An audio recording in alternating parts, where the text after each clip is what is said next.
베드로전서 5장 8절에서 10절을 같이 보겠습니다. 베드로전서 5장 8절에서 10절을 같이 봅니다.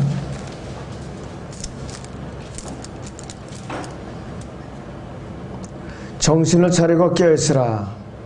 이는 너희의 대적 마귀가 울부짖는 사자처럼 삼킬 자를 찾아 두루다니기 때문이니라. 믿음 안에 굳게 서서 그를 대적하라. 이는 세상에 있는 너희 형제들도 동일한 고난을 당하는 줄 알미니라. 그러나 모든 은혜의 하나님 그 그리스도 예수로 인하여 그의 영원한 영광으로 우리를 부르신 분께서 너희가 잠깐 고난을 받은 후에 너희를 온전케 하시고 견고케 하시며 힘을 주시고 확고히 하시느니라. 그랬습니다. 오전의 주제는 마귀를 대적하는 네 가지 자세입니다. 마귀를 대적하는 네 가지 자세입니다. 사탄이 우는 사자와 같이 삼킬 자를 찾아서 두루 다니는 것을 베드로보다 더 잘 알고 있는 사람이 거의 없어요. 베드로는 너무나도 잘 알고 있었어요. 예수님께서 몇 번이나 사탄이 베드로를 따라다닌다고 베드로에게 경고를 했어요. 베드로는 예수님께서 내가 십자가에 못 박혀 죽고 사흘 만에 부활하리라 이 말씀을 하시니까 결코 그럴 수 없나이다. 응? 그러면서 나도 주와 함께 죽겠나이다. 그러니까 사탄아 내 뒤로 물러가라. 너는 나를 넘어지게 하는 자로다 그랬어요. 베드로 뒤에서 역사는 사탄을 벌써 보고서 주님께서는 그랬어요. 그런데 이 베드로가 주님의 경고를 마음속에 깊이 간직하고 또 깨닫지를 못하고 그만 영적인 잠에 깊이 취해가지고 사탄에게 공격할 기회를 줬던 거예요. 그런데 지금도 여전히 영적인 잠에 깊이 취해가지고 사탄에게 공격할 기회를 주는 그리스도인들이 너무 많이 지금도 살고 있어요. 너무나 아예 대문을 열어놓고 살아요. 나를 공격하라 하고. 사탄은 대적이라고 불러요. 대적. 근데 이 대적이라는 용어가 뭐냐? 법정에서 고소하는 자라는 뜻이에요. 대적이라는 말이. 마귀라는 말은 뭔가 용어가 비방자라는 말이에요. 대적은 법정에서 고소하는 자, 마귀는 비방자. 그러니까 사탄은 두 가지 요건을 완벽하게 갖춘 자예요. 사탄은 하나님 앞에서 구원받지 않은 사람들이 입을 사용해서 거짓으로 우리를 비방해요. 심지어는 구원받은 그리스도인들끼리 비방하게 해요. 이것이 마귀의 전략이에요. 뱀처럼 삼킬 자를 두루 찾아다니면서 사자처럼 접근해 온다 하겠어요. 그러니까 왜냐면 이 사탄은 처음부터 거짓말이에요. 처음부터 살인자예요. 그러니까 하나님 편에 서지 않은 사람은 누구냐? 마귀 일꾼들이에요. 마귀 일꾼들. 자, 여러분들 기독교계뿐이 아니라 다른 종교들 전부 사람들을 미혹하고 있어요. 뭐냐? 마귀의 앞잡이들이라는 것이죠. 컴퓨터 선교회라는 곳에 제가 인터넷에 들어가보니까 컴퓨터 선교회에서 통계를 낸 것이 있는데 우리나라가 전체 인구 100% 중에 11.3%가 기독교인이야 소위. 그동에 거듭난 사람 몇 사람인지도 몰라요. 그 중에 불교가 20여 %, 카톨릭이 20여 %, 그 다음에 천주교가 20여 %, 불신자가 20여 %, 나머지가 11.3%가 기독교인이고 그 다음에 나머지 잡다한 종교들을 갖고 있어요. 이런데 기독교가 이게 결합을 이제 단결을 못하고 엉뚱한 짓들 하고 있잖아 지금. 배교해가지고.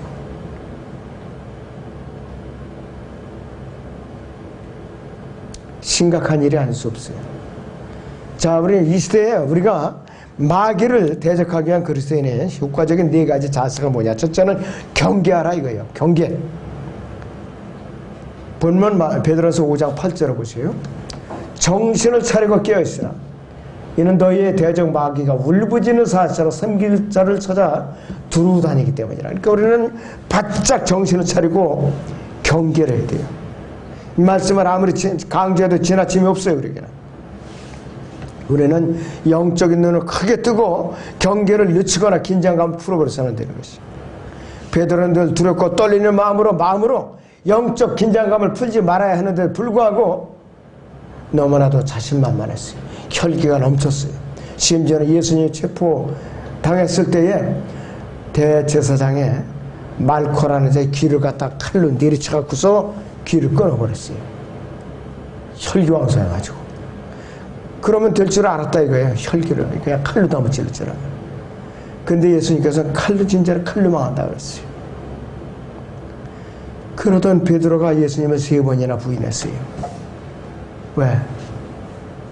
깨어있지 못하고 성령 충만하지 못해가지고. 나중에는 예수님을 저주하면서까지 부인했어요. 베드로가. 수제자가 그따위 짓을 했다 이것이에요. 한번 그 장면을 상상을 해봐야 얼마나 이것이 난처한 상황이니까 여러분들. 마태복음 26장을 봅니다. 69절에서 75절 같이 보겠습니다. 마태복음 26장 69절에서 75절을 같이 보겠습니다.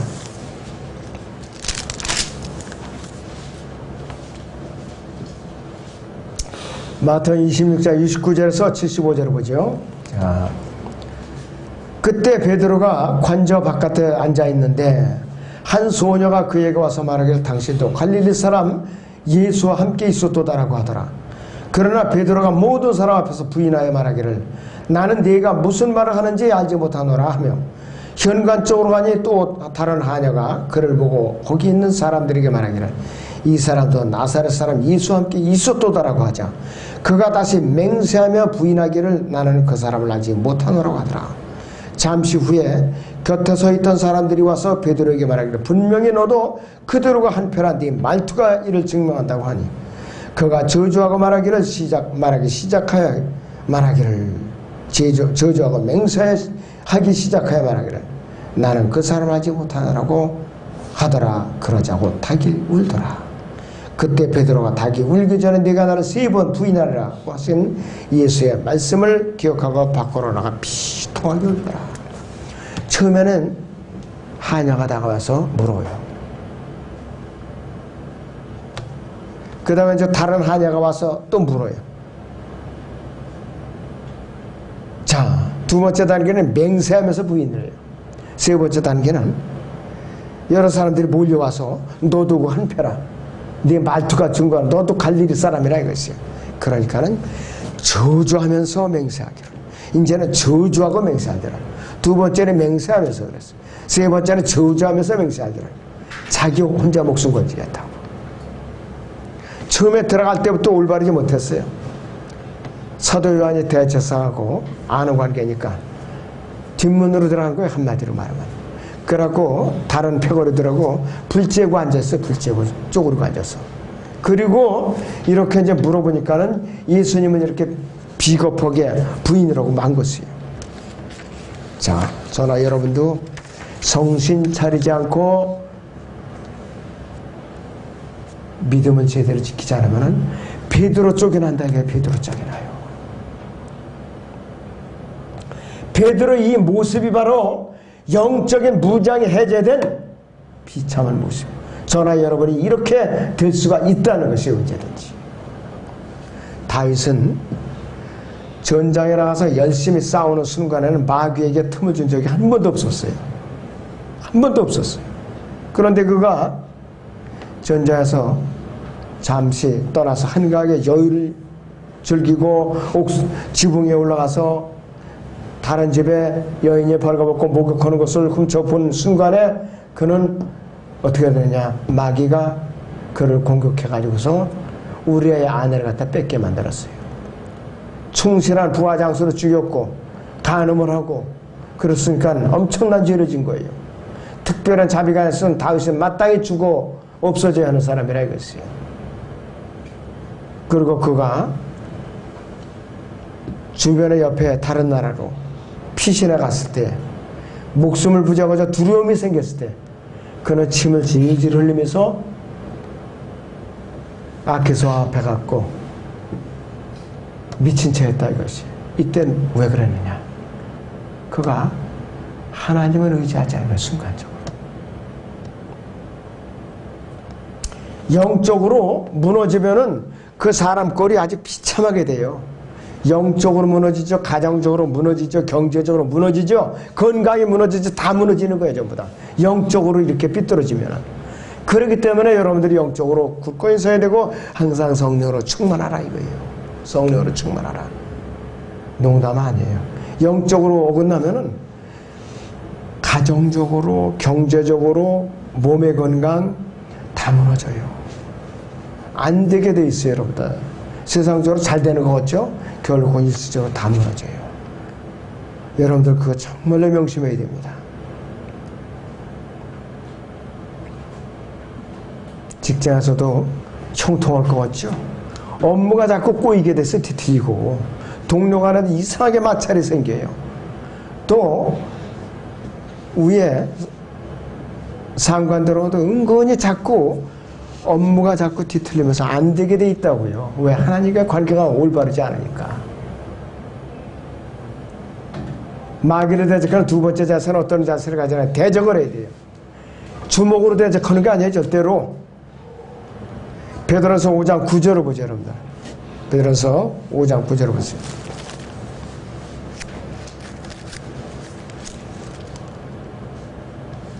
믿음 안에 굳게 서서 그를 대적하라. 이는 세상에 있는 너희 형제들도 동일한 고난을 당하는 줄 알미니라 그랬어요. 모두가 적을 향해서 대적하고 있는 군대의 모습이나 똑같다 이것이에요. 우리 그리스도인들은 사탄을 대적하는데 합심해서 연합을 하는데 인색해서는 안 돼요. 그래서 이 마귀를 대적하는 사탄을 대적하는 대열에서 떨어져서 이탈해서 따로 있으면 사탄에게 나 잡아먹으라고 공격할 기회를 열어놓는 거예요. 공격할 기회. 야생동물들 보세요. 꼭 떨어져 있는 무리가 공격을 당하게 돼 있어요. 뒤에 처진 무리. 민수기 11장에 보면 이스라엘에 출애굽할 때 뒤에 처진 무리가 불평을 했어요. 하나님께서 태워버렸죠. 완전히. 처진 무리다. 지옥교회 안에서 성도들 사이에 또 성도와 교회의 머리신 예수 그리스도 사이에 지옥교회와 지옥교회 사이에 또 가족 중에서 부부 사이에 부모와 자녀 사이에 조금이라도 틈이 벌어지면은 마귀에게 즉시 공격해달라고 여기에 문을 열어주는 거예요. 그냥 나 공격해달라고. 성도와 성도들 사이에 성도와 예수님 사이에 그 다음에 지역교회와 지역교회들 사이에 또 부부 사이에 부모와 자녀 사이에 마귀가 공격하게 돼 있어요. 그리스도인은 늘 믿음 안에 굳게 서서 예수 그리스도의 피로써 그리고 그분의 피로써 마귀를 대적하야만 우리는 물리칠 수가 있어요. 그렇지 않아 다른 방법이 없어요. 자, 여러분들 주님께서는 네가 나를 사랑하느냐? 그렇게 물었다면 그렇다면 너는 네 십자가를 가지고 네 자신을 부인하고 나를 따르라 그랬어요. 그런데 가족들, 내 직장 뭐 이런 거 다 연관되어 있으니까 다 챙기고 나서 제가 따르겠습니다. 주님 절대로 안 써요. 그 사람 절대로 안 써요.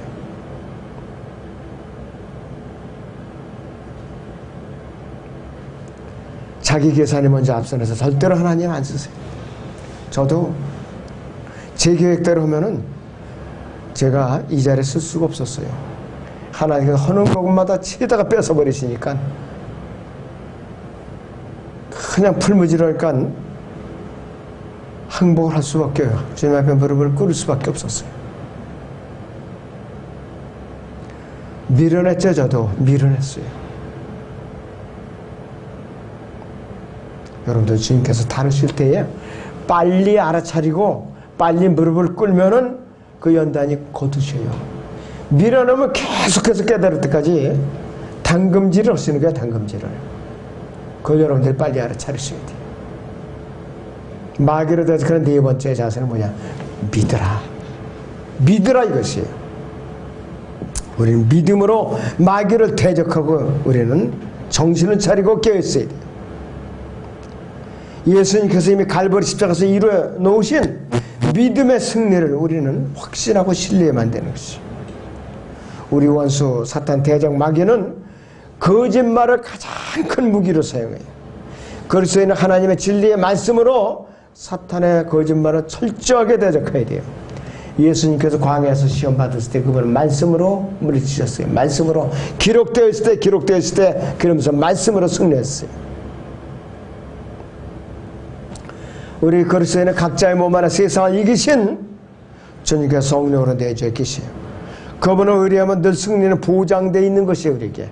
그런데 왜 이렇게 불신을 갖고 의심을 하느냐 이것이에요. 요한일서 4장 4절 같이 보죠. 요한일서 4장 4절 보세요.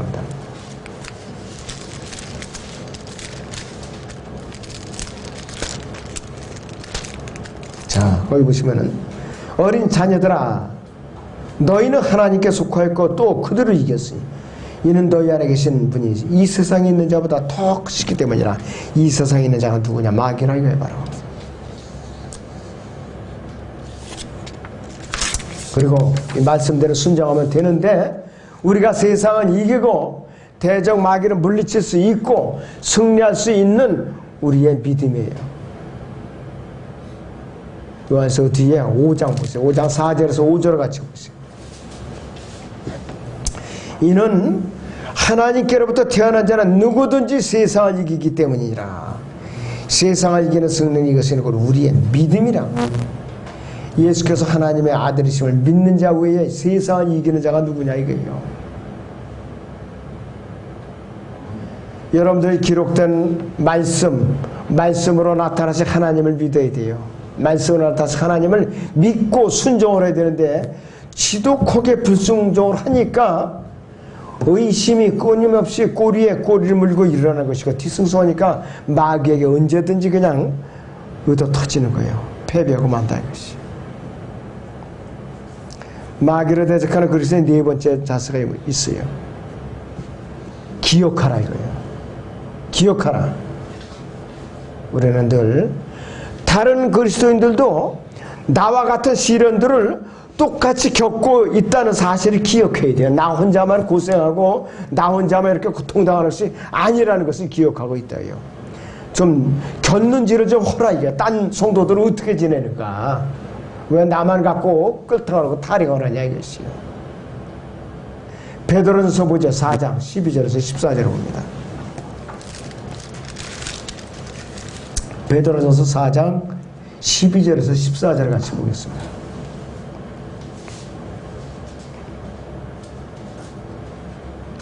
사랑하는 자들아 너희를 연단시키려는 불같은 시련을 관하여 너희에게 어떤 이상한 일이 일어나는 것처럼 이상하게 여기지 말고 도리어 너희가 그리스도의 고난에 참여하는 자들이 되는 것이니 즐거워하라. 이는 그의 영광에 나타나실 때 너희도 큰 기쁨으로 즐거워하게 하려 함이니라. 너희가 그리스도의 이름을 위하여 욕을 당하면 복이 있느니라. 이는 영광의 영으로 하나님의 영께서 너희 위에서 안식하고 계시기 때문이니라. 그들이 편에서는 그분께서 비방을 당하시나 너희의 편에서는 영광을 받으시나 이랬어요. 다른 성도들도 나와 똑같은 시련을 당하고 있다는 것을 여러분들이 항상 마음에 염두에 두어야 돼요. 기억을 해야 됩니다.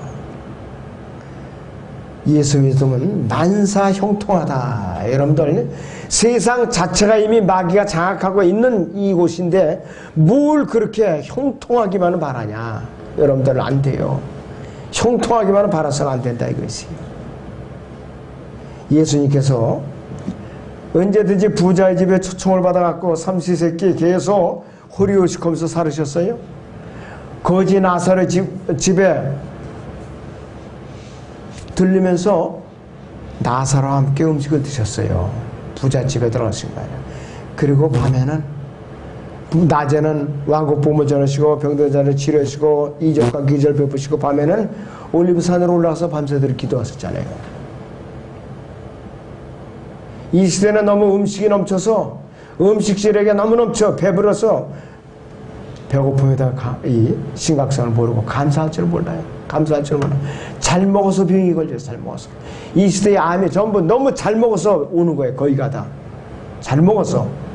여러분들 너무나도 못 먹어서 암 걸린 사람 통계적으로 거의 없어요. 지금도. 너무 잘 먹어서 기름져가지고 암이 오더라 이거예요. 이것도 하나님의 저주입니다. 일종의. 이 인간을 향한 저주예요. 이것도. 어떠한 상태에서도 우리를 감사를 해야 돼요. 로마서 8장을 보겠습니다.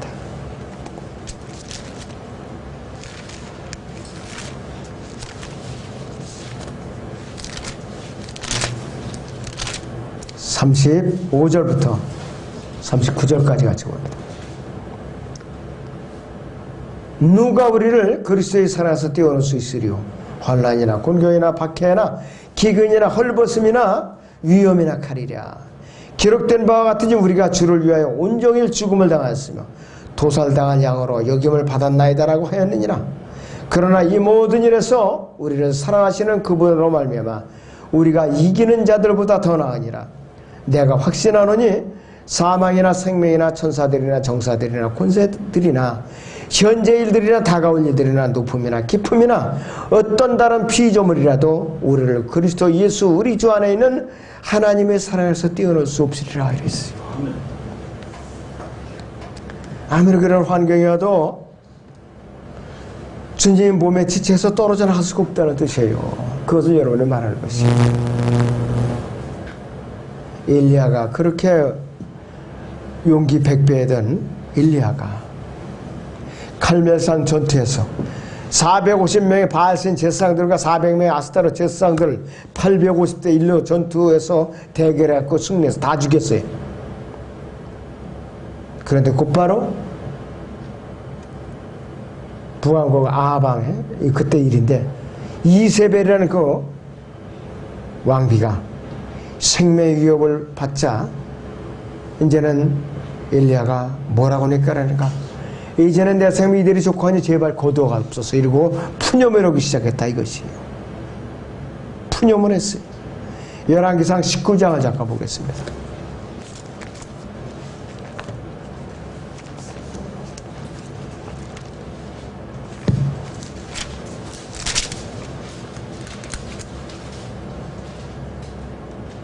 열왕기상 19장 4절부터 그러나 자신은 광야로 하룻길을 갔으니 그가 향나무를 가서 앉아 죽기를 구하여 말하기를 이것으로 좋거니와 오 주여 이제 내 생명을 주었소. 내가 내 조상들보다 낫지 못하나이다 하더라. 그리고 그가 향나무에서 누워 잠들었는데 보라, 한 천사가 그를 만지며 그에게 말하기를 일어나 먹으라 하는지라. 그가 보니 보라, 그의 머리맡에 숯불에 구운 과자와 물을 한 병이 있더라. 그가 먹고 마신 후 다시 누우니 주의 천사가 두 번째로 다시 와서 그를 만지며 말하기를 일어나 먹으라, 갈 길이 내게 너무 크니라 하더라. 그가 일어나 먹고 마시고 그의 음식으로 힘으로 40일 낮 밤낮을 가서 하나님의 산 호렙에 이르렀더라. 그가 거기서 한 굴에 이르러 거기서 이숙하였더라. 보라, 주의 말씀이 그에게 임하여 그에게 말하기를 엘리야야, 내가 여기서 무엇을 하느냐 하시니 그랬어요. 내가 여기서 무엇을 하느냐 이게. 너 정신을 차리고 기우느냐라 이것이에요. 왜 이렇게 주눅이 들어있느냐, 왜 이렇게 풀이 죽어있느냐, 이렇게 하나님께서 꾸짖고 있는 장면이에요. 뭔지 아세요? 그가 말하기를 내가 만군의 주 하나님의 이름으로 인하여 심히 질투하였사오니 이는 이스라엘 자손이 주의 언약을 버리고 주의 제단을 헐었으며 주의 선지자들을 칼로 죽였음이니 나 오직 나만이 남았는데 그들이 내 생명도 아사하라고 찾고 있나이다 하더라. 주께서 말씀하시기를 산 위로 가서 주 앞에 서라 하시니 보라, 주께서 지나가시는데 크고 강한 바람이 산들을 가르고 주 앞에서 바위들을 산산조각 냈으나 주께서 그 바람 속에서 계시지 아니하였어요. 바람 후에 지진이 있었으나 주께서는 그 지진 속에도 계시지 아니하였더라.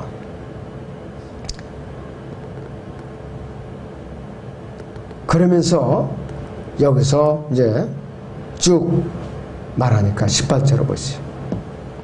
그러나 내가 나를 위하여 이스라엘에 아직 7,000명을 남겨두었나니 곧 바알에게 꿇지 아니한 모든 무릎과 발에 입 맞추지 아니한 모든 입이니라 입이라 하시니라. 7,000명이 아직 남아있다. 너 혼자만 있는 게 아니라 이거예요. 여러분들 낙심하면 안 돼. 이 시대에 나라의 이 상황이 이 지경이 되는데 이제 다 틀렸다 이러지 말고 우리는 몰라요. 하나님께 남겨둔 이 시대에 부르짖는 자들이 있어요. 이 땅에 지금 이 순간에도. 그들 보시고 이 나라 지금 지켜보아 주시는 거예요. 그걸 여러분들이 명심하셔야 돼요. 그렇다 여러분이 기도의 호흡을 끊으면 안 돼요. 부지런히 같이 외쳐야 된다 그랬어요. 하나님께서 우리만 뽑아냈을 때가 믿게 할 수만 있다면 우리를 시리에 빠뜨릴 수도 있어요. 우리는 예수님께 성령으로 우리의 몸 안에 계시는 동안 결코 그렇게 되지 않는다는 것을 확신을 가져야 된다는 것이죠. 그래서 우리는 잠시라도 영적인 호흡을 멈춰서는 안 돼요. 우리는 영적인 호흡을 멈춰서는 안 돼요. 우리는 나라를 주님께서 이 위기에서 구해달라고 구국의 기도로 잠시라도 멈춰서는 안 돼요. 여러분들 그 죄악이에요. 자기만을 위해서 기도하는 거 그거는 애기의 기도예요. 그 다음에 또 우리 교회만을 위한 기도 이것도 안 돼요. 내가 이 땅을 대한민국이라는 땅에 이 발을 밟고 있는 한은 이 나라 주께 지켜주시라고 기도할 의무와 책임이 있는 사람들이에요. 여러분들. 그래서 여러분들이 아무쪼록 마귀를 대적하는 자세를 갖춰야 할 뿐만 아니라 우리는 기도로서 하나님께 끝까지 들림받는 그 순간까지 부르짖는 기도를 늦추면 안 됩니다. 네, 기도하겠습니다.